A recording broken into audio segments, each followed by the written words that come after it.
मंडळी नमस्कार. अगदी बरोबर थंबनेल वाचलेला आहे. ट्रॉफी कुणाला मिळाली आहे तर मंडळी शोचा फिनाले हा शूट झालेला आहे आणि उद्या तो आपल्यासमोर टेलिकास्टसुद्धा होणार आहे. तर मंडळी मग प्रश्न येतो की ट्रॉफी नेमकं मिळाली कुणाला किंवा मिळणार कुणाला आहे. तर मंडळी 1 मिनिटात अगदी योग्य उत्तर देणार आहे. तर मंडळी शोचा नियम असा असतो की एखादा कंटेस्टंट जर बुद्धिचातुर्याने आणि शारीरिक बळाने खेळला असेल आणि शोला त्याने चांगला कॉन्टेंट दिला असेल तर शो ऑब्व्हियसली ट्रॉफी जी आहे ते त्याला देत असतं.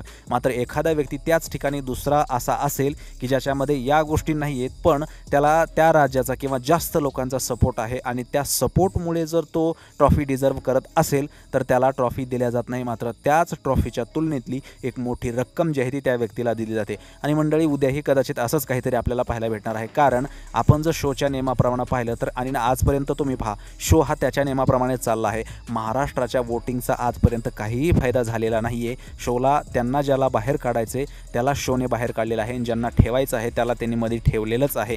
तर मंडळी उद्याही असंच काही होणार आहे.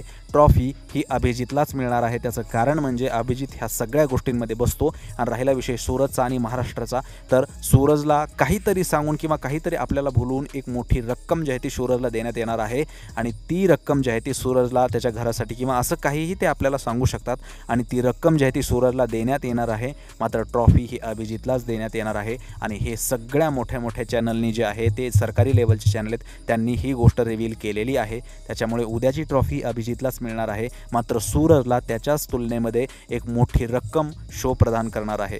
बाकी ही न्यूज तुम्हाला कशी वाटली किंवा ट्रॉफीच्या ऐवजी सूरजला पैसे जरी मिळाले तरी महाराष्ट्राचे मन त्याने जिंकले आहेत या बाबतीत तुम्हाला काय वाटतं कमेंटमध्ये नक्की सांगा. नमस्कार.